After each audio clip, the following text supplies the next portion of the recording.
Yes, I will do this in English because I recorded it and there's people who now cannot come on the stream that are very happy to see it after. I know that. Okay, so let's start by, I just want to check because many of you I never met before.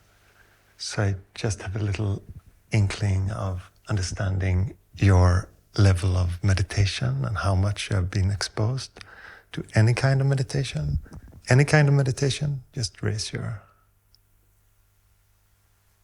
Everyone. And non-dual meditation? Non-dual meditation? Vedanta? Went to Satsangs? Something like this rings a bell? 3. Okay. Very good. Because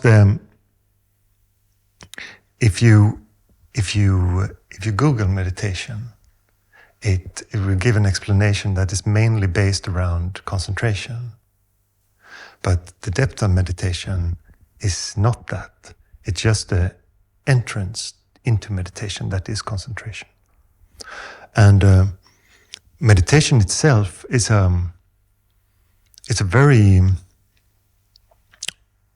to find the natural pace, to find the expression in you that is very natural when it comes to this present moment. And since you might have noticed that the mind is usually jumping ahead of time, expecting things, worrying about things, trying all the time to achieve through thinking. And for some of you, perhaps, you have also noticed that this creates quite a strain. It makes your daily life quite heavy, quite challenging, and it feels like you're always trying. Can you recognize that? Yes.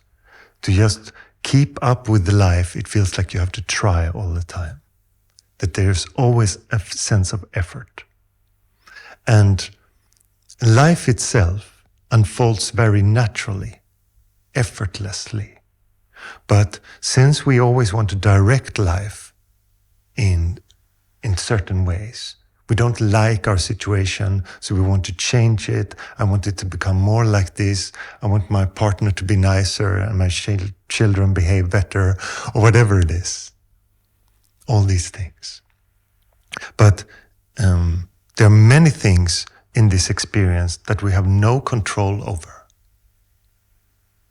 But we have the assumption that they should not be as they are. And this creates a sense of separation in the experience. It gives a sense that you are someone that is in a situation of powerlessness and that you want to change this moment into something else. And Buddha referred to this suffering of feeling separate, of feeling like a victim, feeling alone, feeling exposed in that sense, feeling separate. He called that dukkha. That is the suffering of always feeling that you want something more. The feeling of dukkha is the feeling of dissatisfaction, not appreciating the moment for what it is. And you've also probably noticed that the quality of acceptance in this moment can be quite high in certain situations. Suddenly you're on the deathbed of a loved one and you want to keep every moment. Everything becomes clear, it becomes very, very much here because you know that there is so little time left. Suddenly the moment becomes very, very precious. And this quality is there is the possibility of this quality always in life. But we usually need quite strong and extreme situations to sense that. And some people get very addicted to things that challenge them physically, into the extreme, like running marathons or parachute jumping and all these things, because then only the moment exists. They want this quality of life. And since it seems like there is something out there that brings it, you get addicted to it. Also the same things with the drugs and all these things, because we enjoy when we can accept the present moment. That is what everyone refers to as happiness. And you can feel that deep satisfaction in your ordinary life, but usually there has to be an alignment with the circumstances of your life. Do you understand what I mean by that? That you find this picnic or this day at the beach in the summer perfect. Everyone is behaving like they should according to you, and everything is nice, the weather is perfect, the water is warm, and you feel like this is a perfect day. But when things are in the beginning of March and you feel stressed at work and it feels like everyone in your family is not feeling very well, then it's very difficult to accept the moment as it is. But the same quality in us is there. And this is what meditation shows. It will show us that the outer and the inner, there is no difference between. Many people think of the external world as one thing. That's something you relate to. And another thing that you relate to is your internal. And many people don't see that these worlds blend completely. Actually, it's more like you are a projector, projecting your world. And the ideas that you have of yourself is the ideas that are established in the world. So when you're looking at the news, or you're looking at things around you, or at society or politics or whatever it is, you will project your ideas of what you are onto the world. This is the biggest factor. But most people don't see that. They say it's an objective, the outside world, if you want to call it that, is objective in some sense. And the more you look, if you sit with your internal expressions, with the egoic mind, all these things, you will start to notice that the internal becomes the external. If you feel trust, if you feel love, if you feel at peace here, you see that people are angry, that they're confused, that they are whatever, but you also see the depth of them, that there's their possibility of peace. And it will be much easier not to judge them on this surface, because you know that they have the same qualities then as in you. But if you are afraid of your internal world, if you are fearful of loneliness, feeling separate, you feel like the world is a cold place, all this, you will project that onto your surroundings, and you will say certain people, don't want to deal with them, they're too toxic, or whatever expressions people use.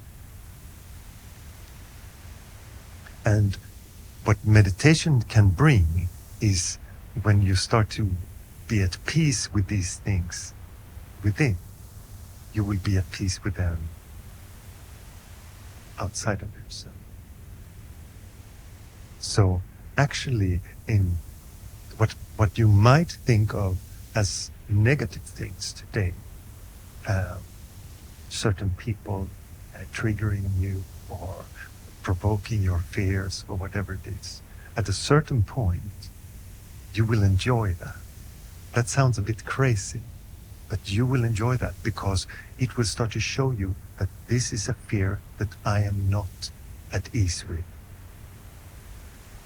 And you notice the situation, I get so triggered by this situation. And you start to look. But for that to be possible, there has to be a baseline of peace in you. There has to be some stability. There has to be a coming back to the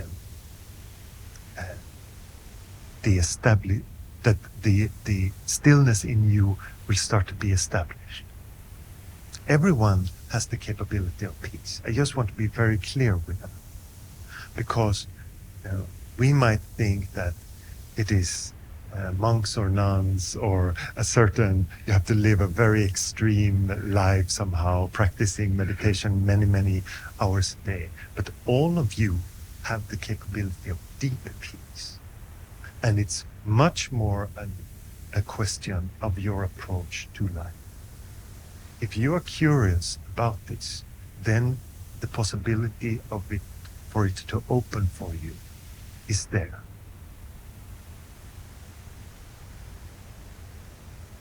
It doesn't require any special abilities. It doesn't require you to be super smart. It doesn't require you to be knowledgeable on very specific things.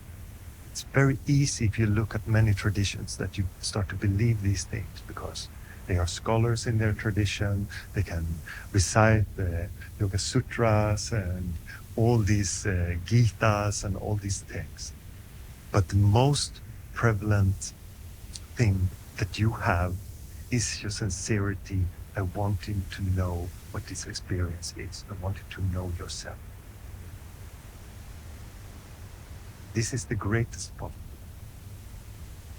And with that, there's not much needed.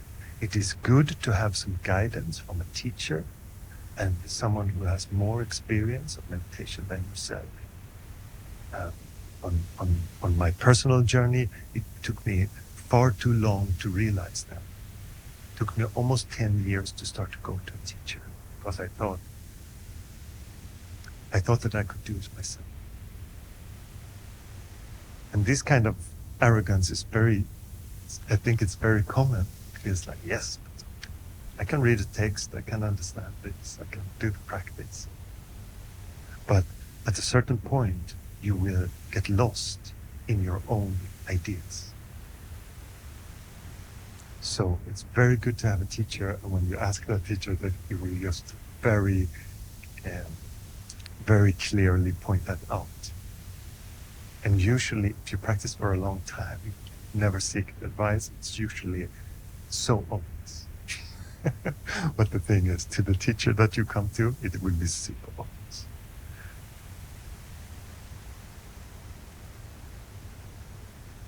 These are like the base foundations of what we are talking about. Are there any questions or anything that feels not clear to this point? Always feel free to ask it. There are no stupid questions. If you think that something is very important or disturbs you, please tell.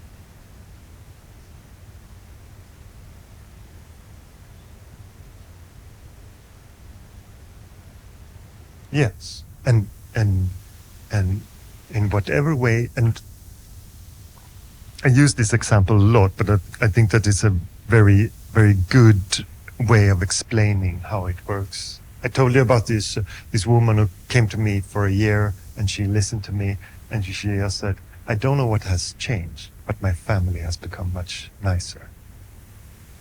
And that is how you experience the change in meditation. Because how do you know that you're losing fears? You don't, because you just feel free, it just feels great, and you don't care about that anymore. It doesn't trigger you, so it's not a thing anymore. So how do you recognize that fear has gone? You don't. You will recognize it in the moment that you remember, oh, I used to be so triggered by this kind of situation, but I'm not. and that the mind, usually the easiest way to notice progress in meditation is that the mind becomes quiet.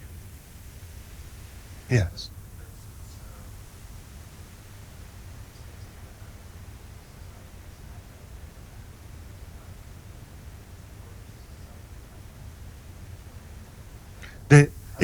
Okay, but you're touching on something very, very good here, because it's also the acceptance of society. And if you feel like society is treating these groups very unfairly, the acceptance that I'm talking about is not on that level. Yes, that's what you mean. Yes. No, it absolutely does not make you into a yes to everything person. No. Yes, very good. And because when you hear the word acceptance, you might think that, okay, I'm just going to become some pushover that says yes to everything. But the thing with the acceptance of your inner world is that your integrity will be very high. Because if you allow those things to be completely, to overrun you, you will create more thoughts. You will create more ideas of actions you have to take and more thoughts. This is the original way of talking about karma. That is what it meant. It will, in that sense, it will create more karma. And that just means more things to deal with in your life. And this is why the mind at a certain age becomes very full. Many people come to meditation because they notice, if they sit with their mind, that there are almost no gaps. The mind is just churning full on all the time. If you're waiting for something, the mind just goes. There's no peace, there's no space, there's no nothing, there's just thoughts on thoughts. And that is because we do not know ourselves. So we start to create more and more strategies, more and more ways of handling things. And we create so much stories about ourselves and about our society, about our family, about everything. And these things have to be upheld. And suddenly you have a lot to deal with. So even if there is nothing happening in your life, it could seem, you're spending a day at the beach, but when you're lying there, the mind is going all the time. And this is not peace. That is not real relaxation. And for many people, they say, I don't know how to relax really.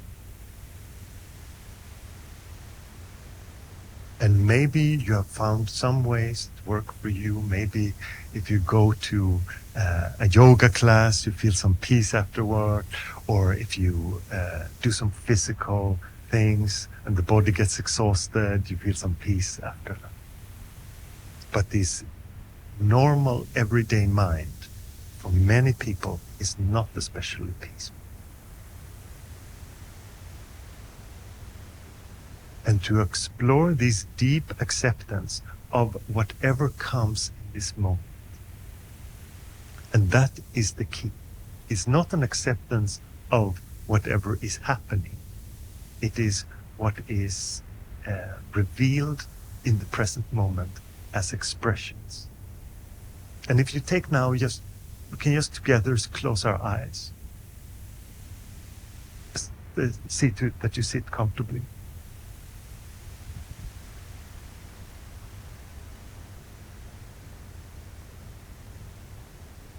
And just recognize this moment. Just sense it.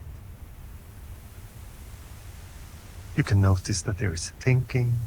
You notice the emotional content, sensations of the body, what comes through the senses, whatever it is. But you go from the level of being in those things to watching them, to be aware of them, to be alert.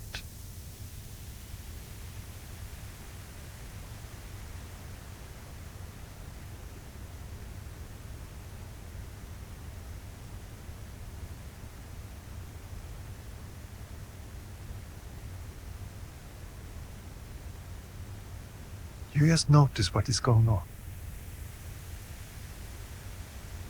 You don't have to try to make the mind quiet. You don't have to fix anything. You just notice what is here.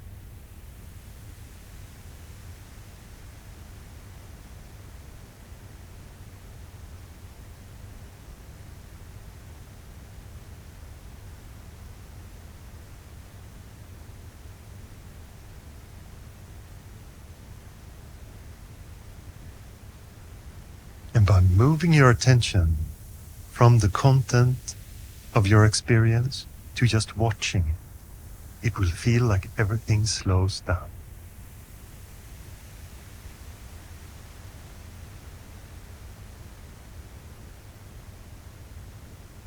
If you can keep your awareness here, just as a watcher, just as a witness of this moment,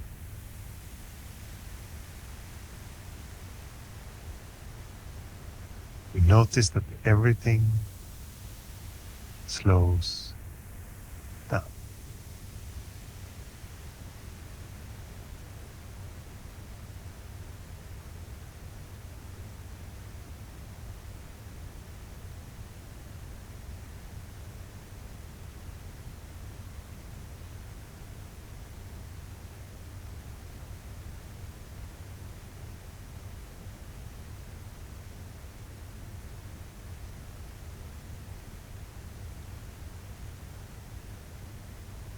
The mind will have its opinions on this, but you just watch those thoughts.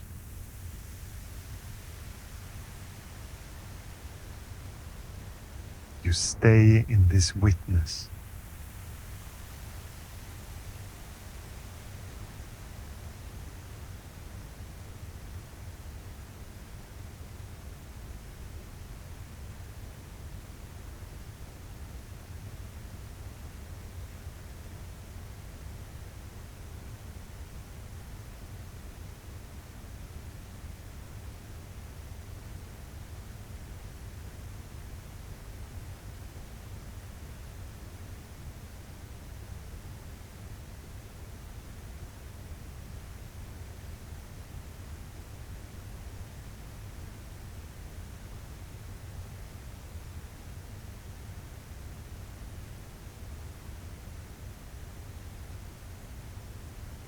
See what it does.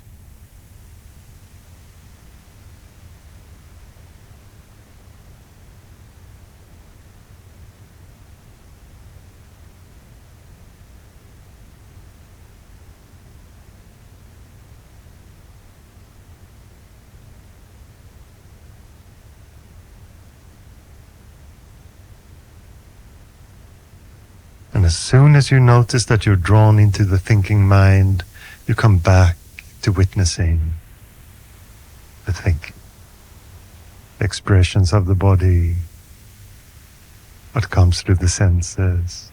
Just notice everything. You stay as awareness itself.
And every time you get lost in thoughts, you come back to noticing thinking.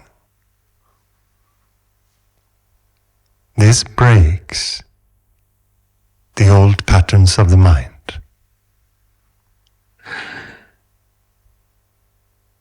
This breaks the mechanical thinking of the ego.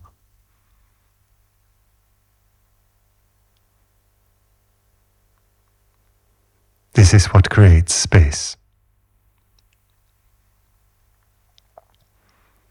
And if your mind goes quiet, you just rest here.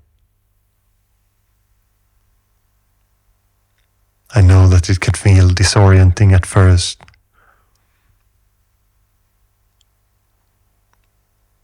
Strange even. But just allow the spaciousness.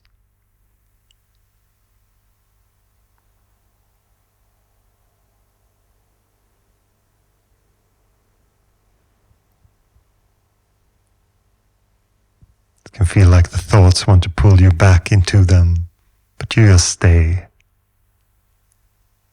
as awareness.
And if you again have been drawn into thoughts, notice that there is thinking.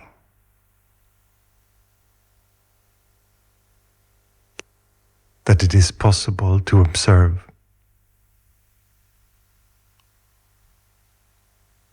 That there is awareness of this thought. And again, there's awareness of the sensations of the body. And all that is going on in your experience.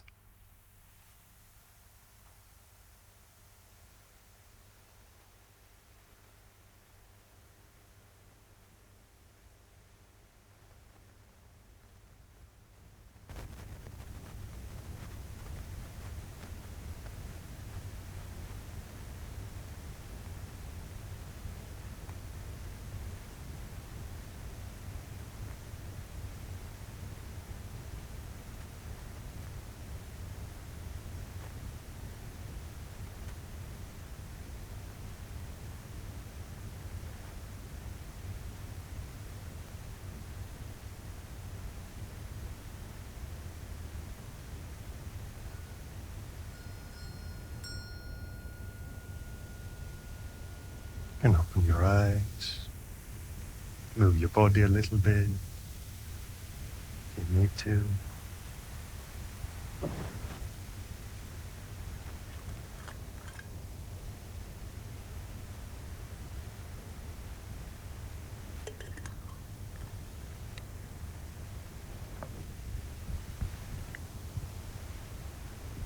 Usually when you practice meditation, there isn't,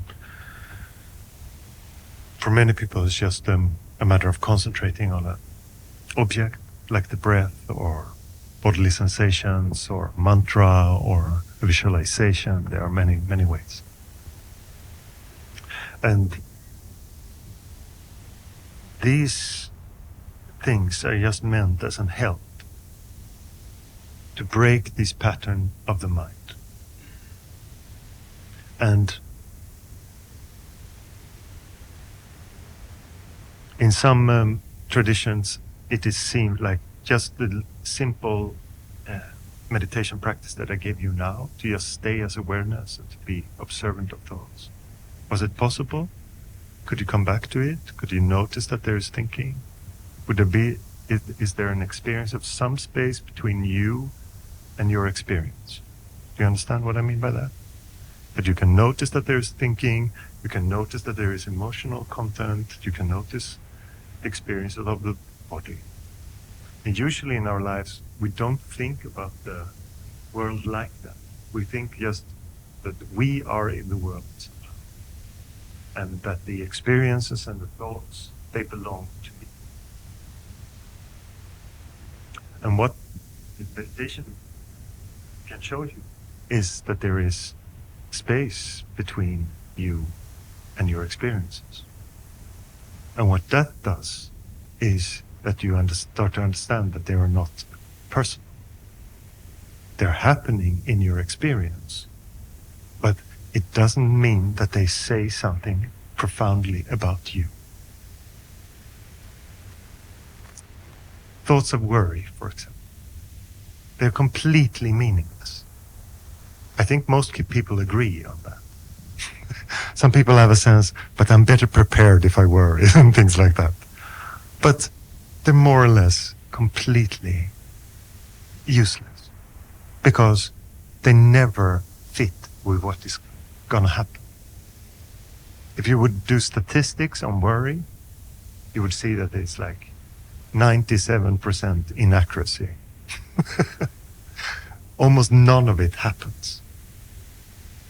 But we still go into it because of our patterns. We have some sense that we have to keep control, and we have a personal story that keeps that up.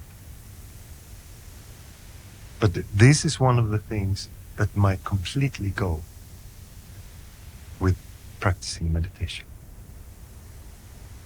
Because the more you see that this moment just unfolds, you also start to relax into the naturalness of that.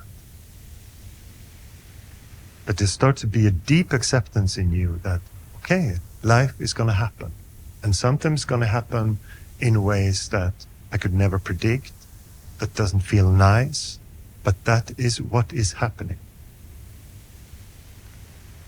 And you will also notice that the more you are with this experience and can be with what is, and with that I just mean to not resist it and create a lot of thoughts around it and not fight it. We often think that we have to fight our mind because that is the way that we keep sane, keep the way of getting what we want, all these things. But that is not true, because the mind will just keep happening. And the more resistance we put with thoughts, the more we say, I don't like this kind of thought, the more power we give to them. It is strange in that way, almost unintuitive, that the acceptance of something that you don't like makes it disappear. But most people never go that route. They just feel, I feel aversion to this kind of thoughts and these kind of feelings, and I resist.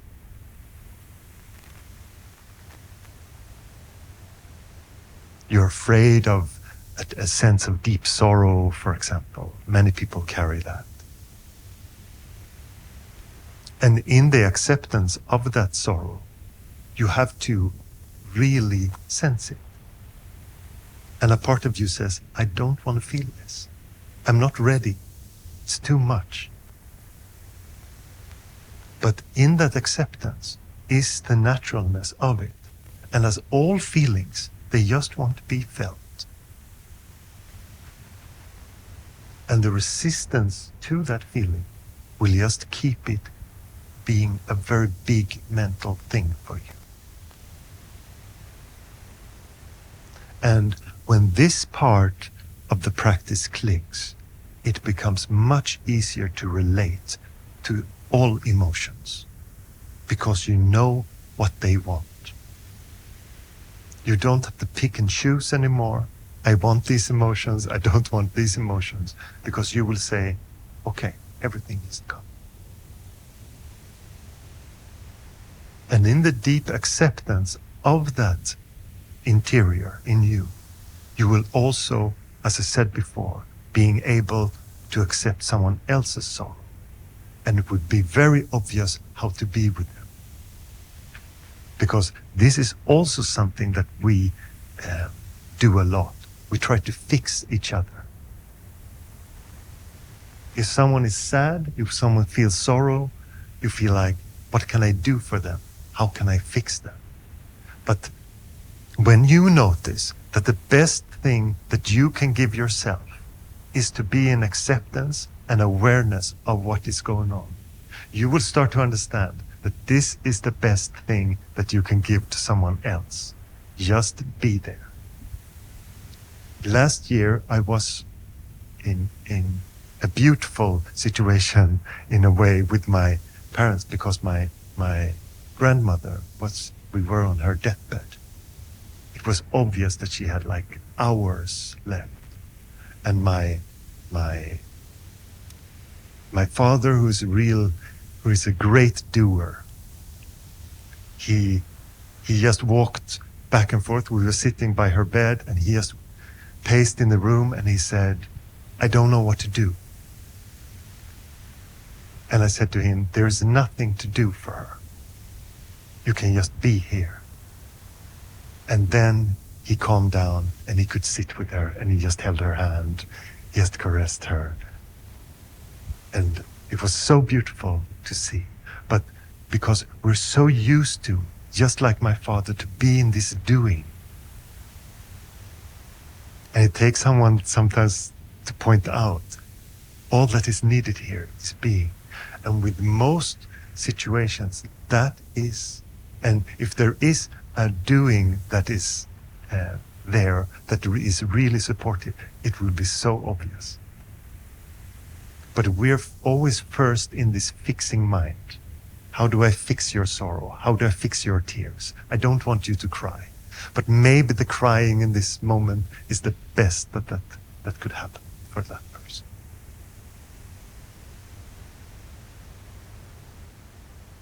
And I just want to say, because sometimes people come and listen to me and they think that I am talking about some kind of philosophy.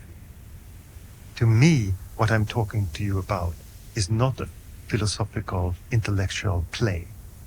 It is very practical.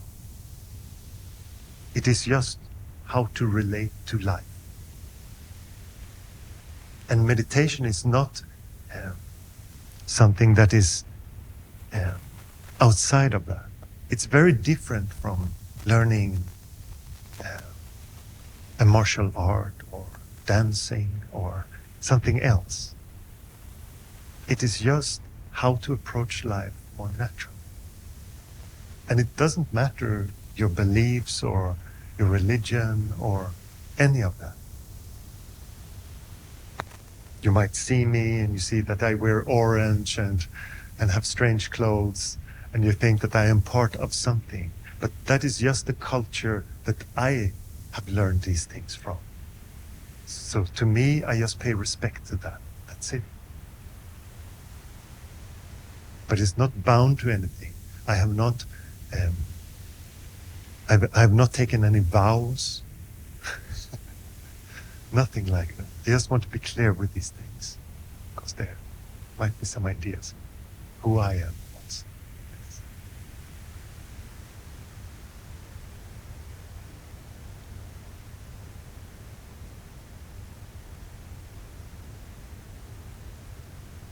And I know that if you never heard these things that we talk about here before, it might be quite overwhelming. I'm completely aware of that. And I'm also completely aware of that these kind of conversations are not so common in society.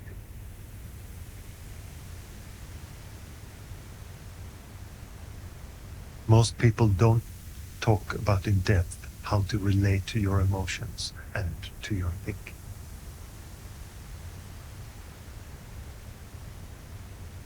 But to me, there is nothing more important than this. If you change this behavior just a little bit, you start to be aware of your thinking and your emotions, you will have a nicer family.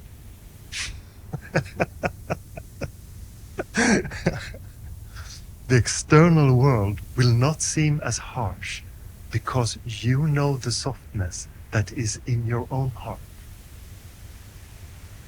And when you're only in the thinking mind and draw the conclusions of your emotions and how to strategize and how to relate to all that, it can harden you a lot. It's so easy to slip into bitterness and all these things, and especially as the years go by. When you're young, it's easy, the mind is flexible and it feels like there's a lot of space, and with time it just narrows and narrows and narrows. I know that some of you have noticed this, and that the psychological burden on you feels very heavy. And instead of being nostalgic about being young and your mind being free, and now it's like this it's garbage pile of thoughts, you can have that now. This playfulness, this spaciousness of mind, it is possible for everyone.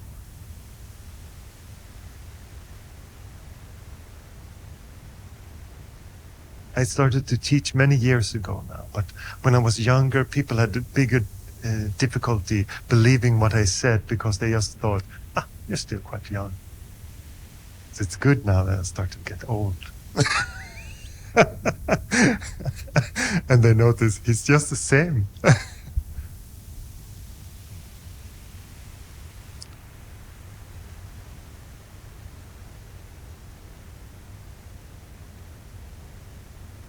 It is such an important thing because it is the quality of your life. How can it not be important? If you're bitter and look at everyone with just envy and all these emotions are overwhelming you, it's not a good life. A good life is playful, spacious. It is here in this moment, enjoying the things, not always projecting into the future what is gonna make you hope for something better, or living for your vacation in the summer. All these things, that is heaviness. There's so much beauty in life. There's so much beauty in this moment. And you might say, but I don't feel it today. Today is a terrible day for me. And it is fine. But it also, what is that experience? What is it that you take yourself to be in that experience? When you say that it's a bad day, or even when you say this is a great day, what does that mean? Do you understand the implications of that? When you try to be really joyous about the great day, you also create the other side of the coin, that there are bad days. Days are just happening as they are happening. And when you don't put those strong labels on it, you don't have to suffer them. Then it will just happen. And even the days that can seem like a terrible day can be beautiful day. Like the day my grandmother died. It was beautiful. I saw so much compassion, so much beauty in the people around me who are not used to these situations. And they had to talk about things that they rarely talk about. This is beautiful to me. In what most people would call a day of sorrow. Life is precious. And if this moment becomes precious, then life itself, it is that. So that just seeps into everything.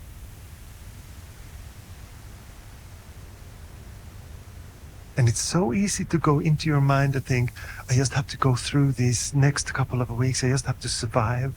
And the mind is in this very closed down mode.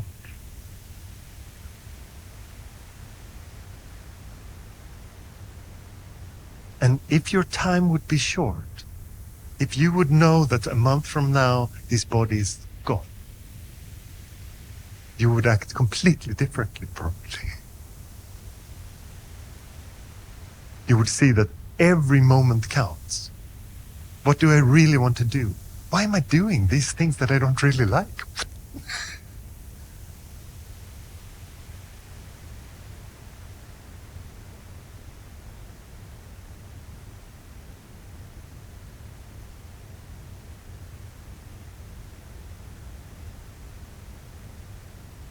And the wisdom that people have is not also always in the way that you think. Maybe you think that someone who is wise has a lot of words and is a charismatic talker and all this. But there are so simple people that can be so wise. I love my grandmother is a good example. Because she never had any great philosophies, she was never great with words, but her heart was like an ocean. She just embraced everyone. She got dementia the last 8 years, so she didn't remember new people at all. She remembered us, but she didn't remember new people, and we had to put her in a home because, it's very difficult for her. She hurt herself at home. But every time, and the staff says, it's so wonderful to be with her, because every time we come in, she's like, oh, who are you? And she was so happy to see them, and with so much beauty. And these are the qualities that I look up to. She was in full acceptance of the moment. And also, she could say, yes, I don't really remember. And she was so much in that. And from that comes so much peace. And they said, oh, it's so rare. Most people just fight with their mind so much in this. And she's just completely.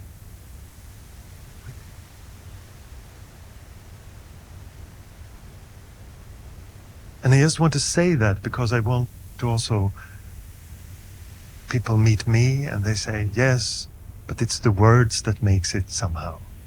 You're good at formulating these things and blah, blah, blah. That is not important.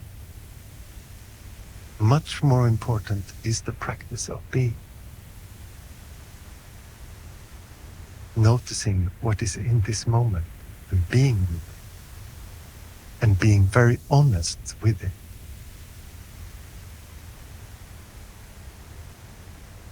And I also have to tell you that meditation is not white-dressed people on a beach looking happy, like you can see on Instagram images. The real meditation is to confront yourself, to be comfortable with the uncomfortable, to accept that there is darkness. That can you accept your own envy, jealousy, all these things, guilt? This is real practice. This is the real sadhana. To be with what is. To not distort, not to use the mind to make things look nicer than they are. And I know it's so easy to do that, and under the flag that you say, I'm just have a very positive outlook on life. But sometimes you just paint white paint over the black. And that doesn't work. You will notice it in some people. They have a very positive attitude. They always smile. They say everything is fine. But under this thin veneer of positivity, there is darkness. And when you instead say, there's a lot of darkness in me, how can I be all right with that? Can I be with that? This is the practice. And I'm sorry if I burst your image of what meditation is, but I have to be honest with you. I have to be transparent. It's not a nice thing to practice meditation, but it's the greatest thing.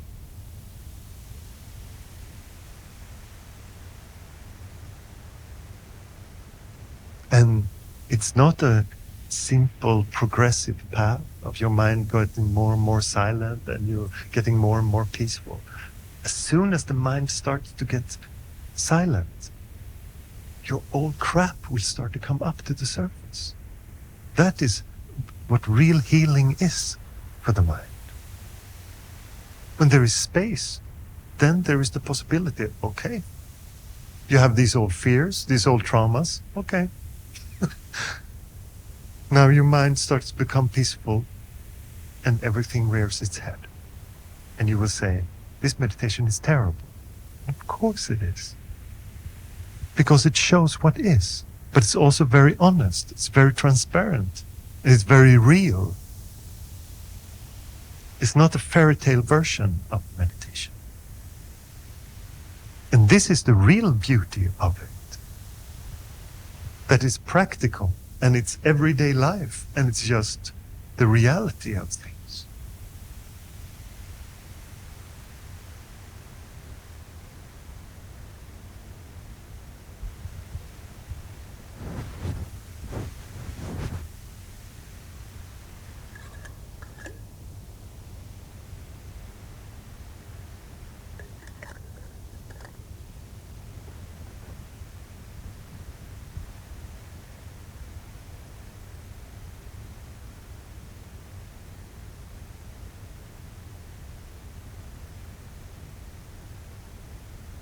I know that we are used to ideas in this society, that there are external factors that should fix us, or that there are quick ways of doing things.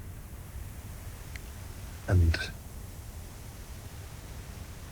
those ideas have become very much contrary to how meditation works. Because it won't be super quick, but it also won't take that long. And it doesn't really have a time limit on it, but if you're sincere, it will go quick.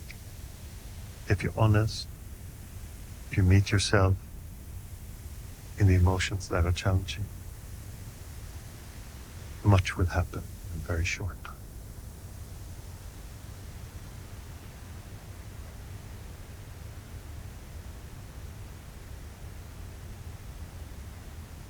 Any questions?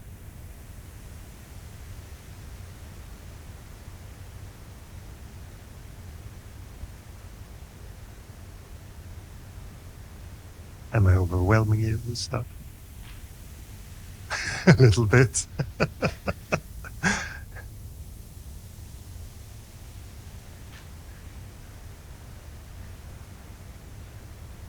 Yeah.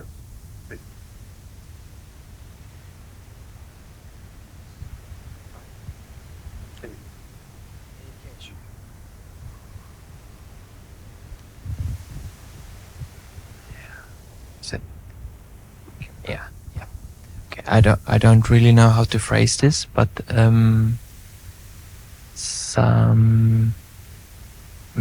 mean, I've been going to yoga classes here, and I think things are also coming up because of the poses and everything. And also I go to meditation. So there's this, like, I had this feeling like that coming up, that I wasn't treated with someone with dignity, and then I was with that, and just kind of found something in me that felt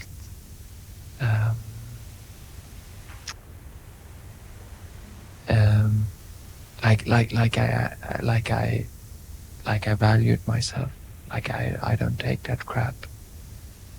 And then I got a lot of, like, there was a lot of spaciousness, and I got a lot more energy, like it's like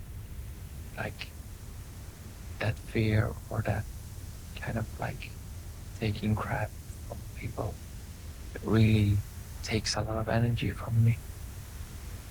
So, yeah, I don't know. But this is, what you're talking about is an example of how integrity works. And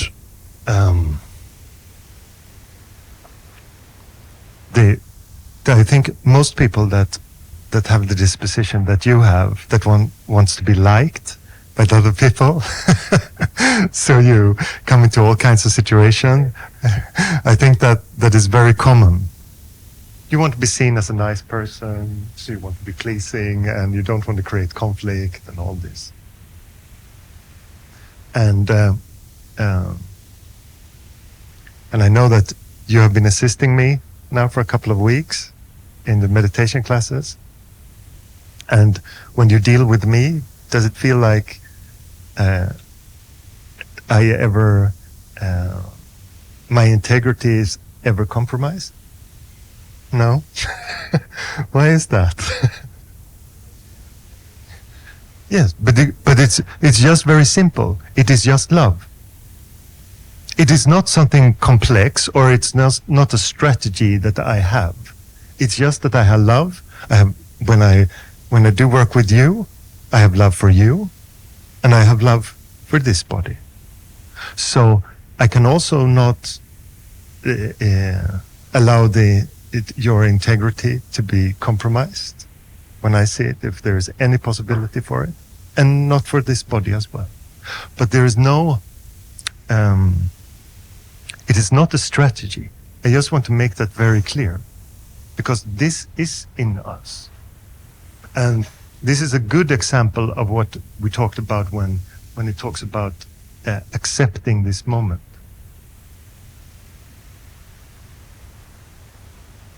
Because in deep acceptance, deep acceptance is love. Can you understand that? Can you draw that? So the deep acceptance of yourself and your emotions is what we would call deep self-love. This is to really be with yourself in a loving way. And this creates also deep integrity. Because you feel very easily as soon as that integrity is violated, because you don't have a layer of the mind trying something else, trying to be liked by others, trying something.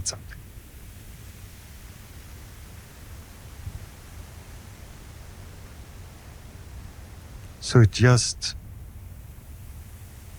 it's very natural. It's nothing you have to do.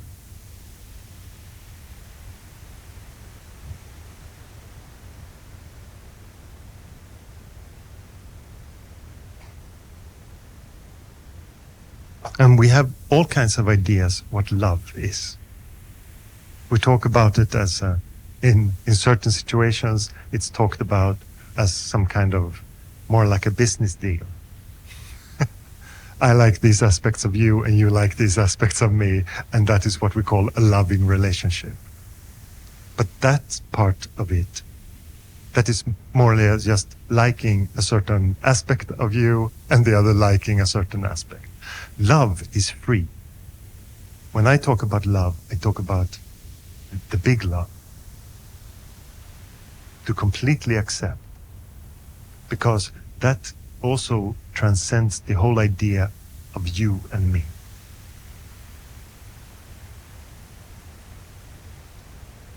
And when you feel that love, it's very easy to be empathetic of people. It's very easy to understand the situation. But it doesn't mean that you accept all their behavior, because if they're in any way if they're violent, you have to call that out.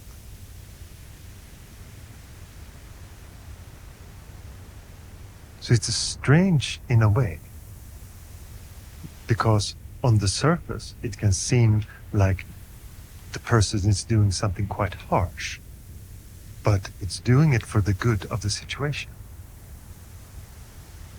And I was very surprised when my teacher in India, he could sometimes be really, really harsh with people, really tell them off. But they were just in their own mind so much, never being present. So when he saw it, he really cut them. And first I was like, oh, he seems really angry. And the longer I stayed in the ashram, I just understood, oh, it's so loving. It's such deep love in this. Because people come to him and they really, really want to be present, stay as their awareness and practice a lot. And when I started to see that, I saw that, okay, there is no, and it never stuck with him. He was never angry for a day, or it seemed like there was never anything personal. It was very firm, and then was done. And also very, very loving.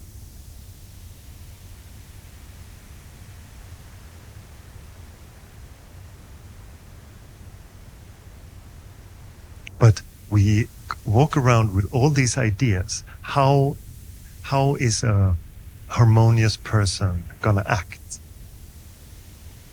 Are they never gonna put boundaries?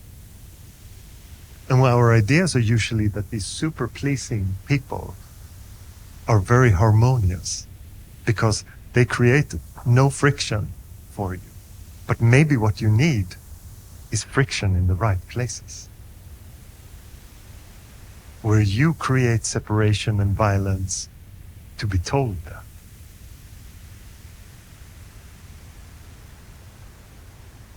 And this is the beauty of the integrity of meditation, that it makes that natural. And when I say natural, I just mean without creating another strategy of the mind.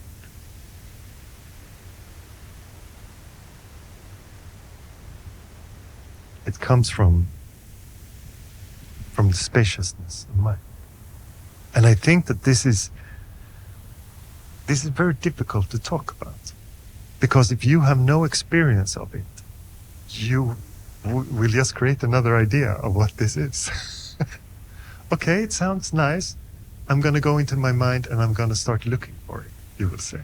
This is the most common thing that happens. And then you will ask me, okay, I think I experienced it once in meditation. How do I get back to it? And you have this idea of it like a phenomenon. That's why I like to talk about it sometimes like the present moment. Because that is the quality of it. And we could look at it from that perspective. So how far away from you is the present moment? If you say that it's not here, how far away from it is it? Is there any space between you and the present moment? Can you understand this question?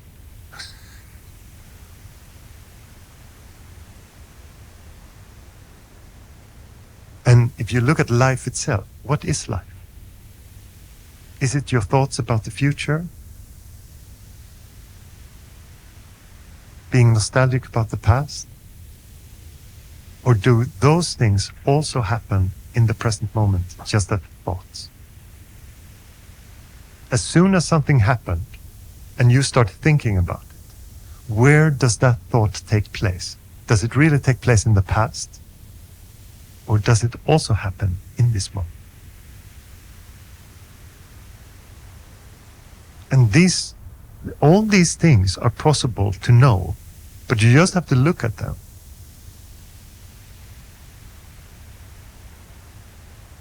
You just have to be very honest with yourself. And all your ideas of what it means to be in the present moment, you also have to deal with in this. But that has nothing to do with the present moment. I met so many people who say, I live much more for the present now. And that just means that they have started to plan less and that they have more focus on what's happening in the closest couple of days. But that has nothing to do with the present moment. Can you understand that? It is just another idea what it is to be more present. And that you think that planning is in the way of it, so I stop planning. No, I don't. So some people in meditation circles can be they never want to put down any dates. They always want to keep everything very open because they think that robs them of the present moment. But it's not a problem of planning. It's believing that the planning should always happen. And that it's something hard with it. It's just a thing that when me and Åsa decide that I was coming here this evening, I put it in my calendar and I do my best to try to be here on time. But there could be circumstances that happen that this evening wouldn't happen. And then it is like that. But all these ideas are usually the things that people have to deal with when they practice meditation, because they create it into something that it is not. Instead, look at what it is and what is happening in the moment. What happens when you stay with the present moment as it is? What are the effects on your life in that? Instead of, I want this effect, so I'm gonna somehow simulate them and try to be that.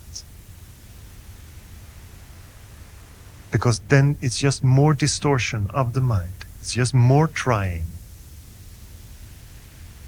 As one woman that I met said, I don't know about this being in the present moment. It stresses me out completely. It's just another thing in my life that I have to add. But then the approach is only through the mind. Can we discern between these things? I know that you probably cannot at this moment, but it's very good to just talk about it, to realize that the thought of something and the experience of something is not the same. And if you practice meditation, these things will be clear.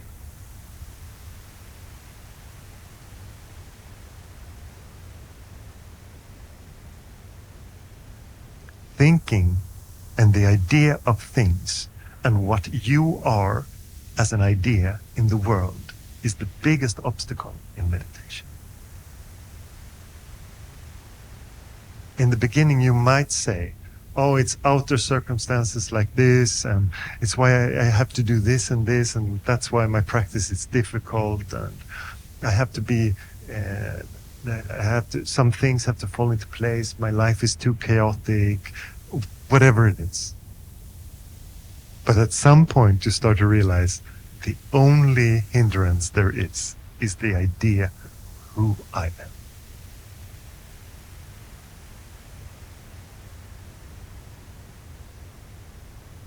It is just a shift of looking at the world as outer to understand that it comes from you.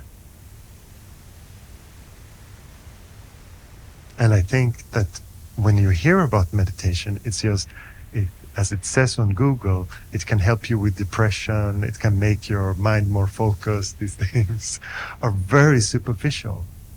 It's also much more radical than I ever thought it would be.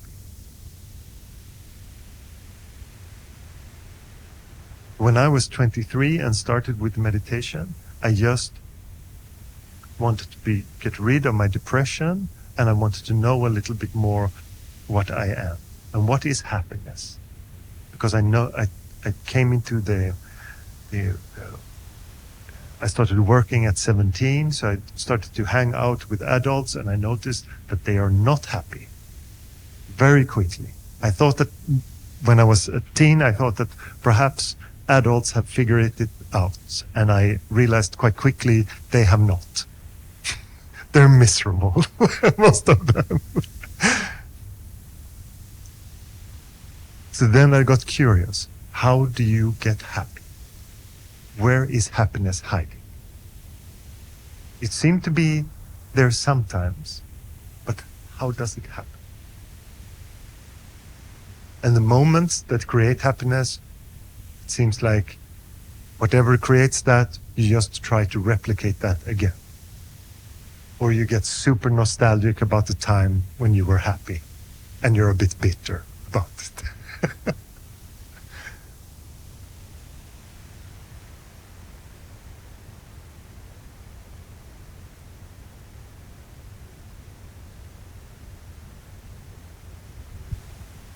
Yes, the first couple of years I was in Buddhist groups, Vipassana, and you don't really have like a formal teacher there.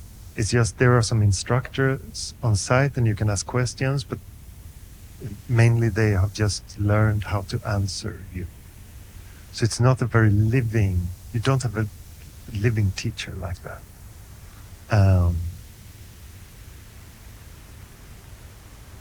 And in the tradition, I enjoyed it because it's very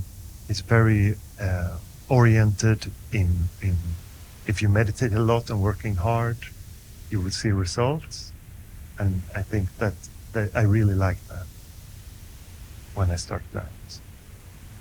I knew how to apply myself to things, so it felt like this is my kind of meditation. And then after 8 years of that, I started to realize that something is really lacking here. And I didn't really know what it was. It just felt like my practice just felt super dry. For many years, I meditated 1 hour in the morning and 1 hour in the evening. And it just felt super dry. It felt like there was no life in the meditation. It was just always I could do it, but it always felt like a struggle. And I didn't know what was lacking really until I met an Indian teacher called Raya Krishna. I had a yoga center then, your Kendra, that is now Fiskatan. And we brought in, it was a recommendation from a friend to bring this teacher from India called Raya Krishna. And I was not super interested in having him. Just the traditional, I've been to India, it's just very traditional Hatha yoga. I was like, okay, maybe it's nice, maybe people will come, let's do it. And he came and me and my colleague, we hung out with him quite a bit. And he asked me what I was interested in, and I said, I'm interested in meditation. And he said, do you experience any obstacles in this meditation? And I said, yes. It feels like it's quite dry, and I still worry a lot about things. It doesn't really give me any deep peace. And he said, very casually, oh, that's just lack of faith. Lack of faith. You don't trust, he said. You just have to trust. Allow the universe to do its thing. And this hit me very, very hard.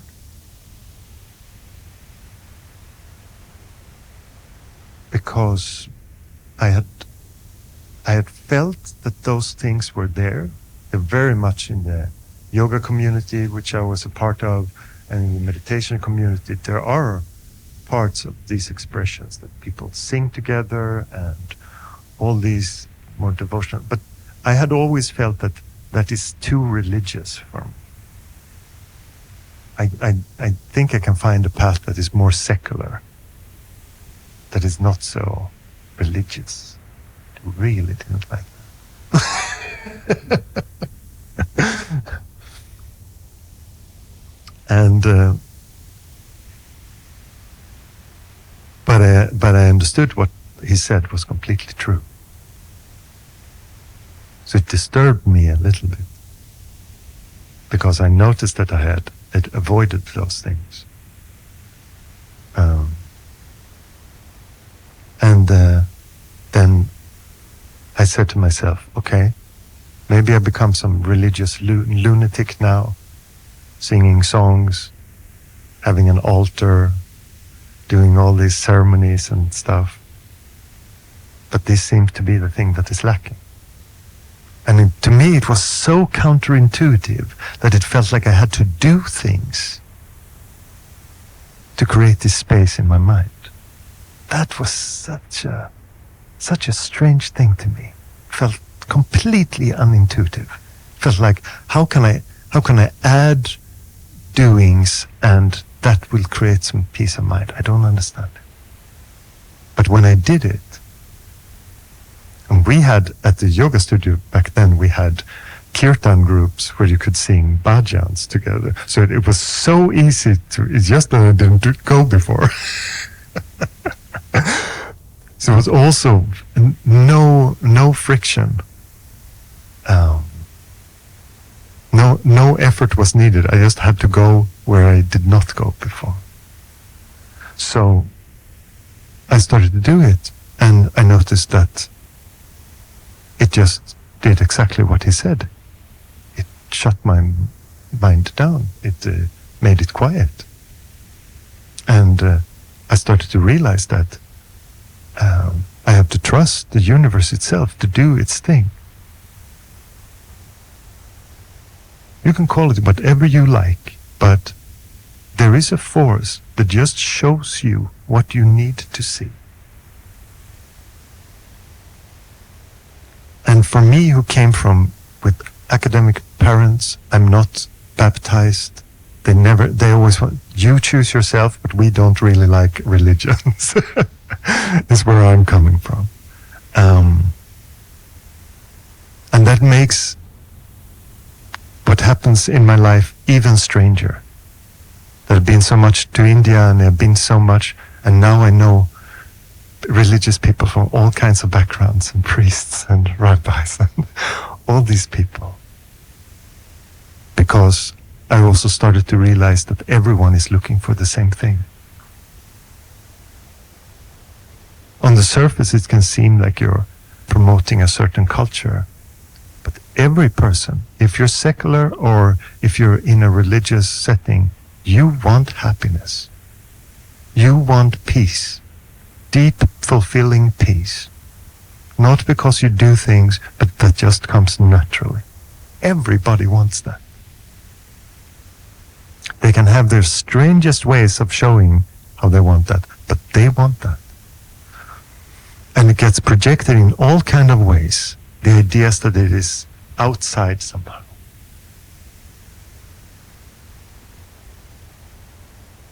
But it's all in here.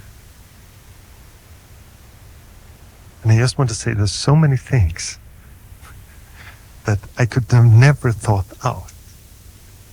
I could never have, if you would show the 23-year-old me this version, I would just say it's not possible.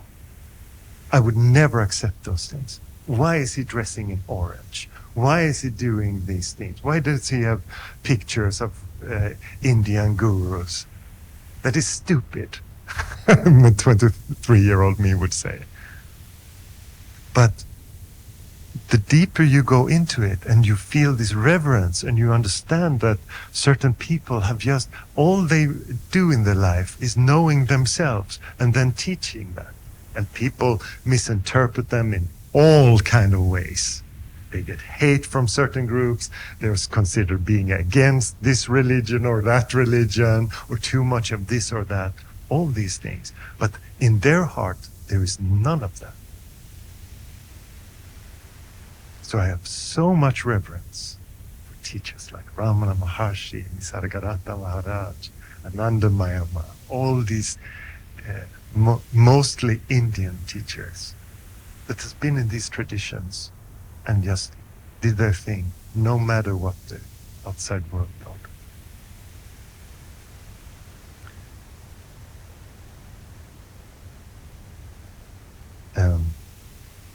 We have only until 9. Oh, sorry.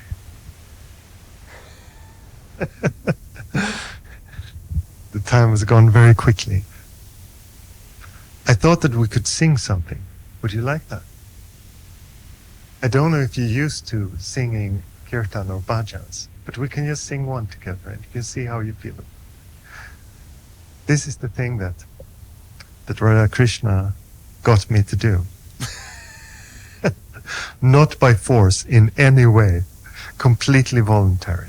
And on that note, I just want to say that it's so important that there is freedom in your exploration of this. You're not forced to do anything. Even now that I suggest that we sing a bhajan. If you don't feel like singing, you can just listen. It's fine, completely. Okay. Now, will you help me here? Yes.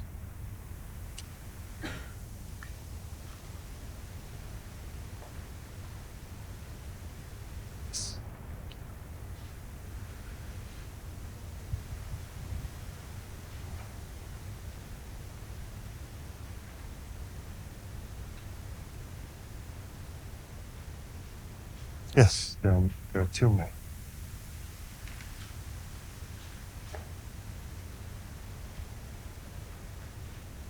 You know it.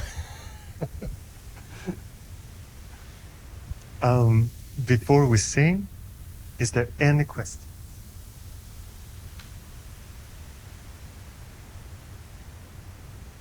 Everything is super clear? No doubts about anything? Very good.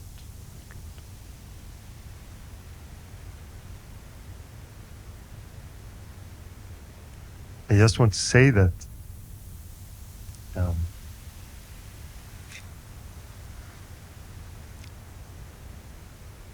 I always find it brave just to come to listen to it, because I know what it challenges. It's much easier to be with the mind and just be with the old patterns, even though it makes you suffer and it's quite uncomfortable. Most people are much rather with their ideas that they know than with the unknown. And I know that in coming to listen to me, even though you might find me very pleasant in many ways, I will provoke that part in you. That is the part of what will happen. And it will challenge your ideas of yourself. If you start to ask questions, if you go deep into questions like, what is it to be free? What is it to be happy? What is it that creates division in the world? All these questions lead to the same thing. They lead to you staying as awareness. That is strange, that is the core of things. But if you really look, you will notice this. And the question of who am I also leads very directly to awareness itself.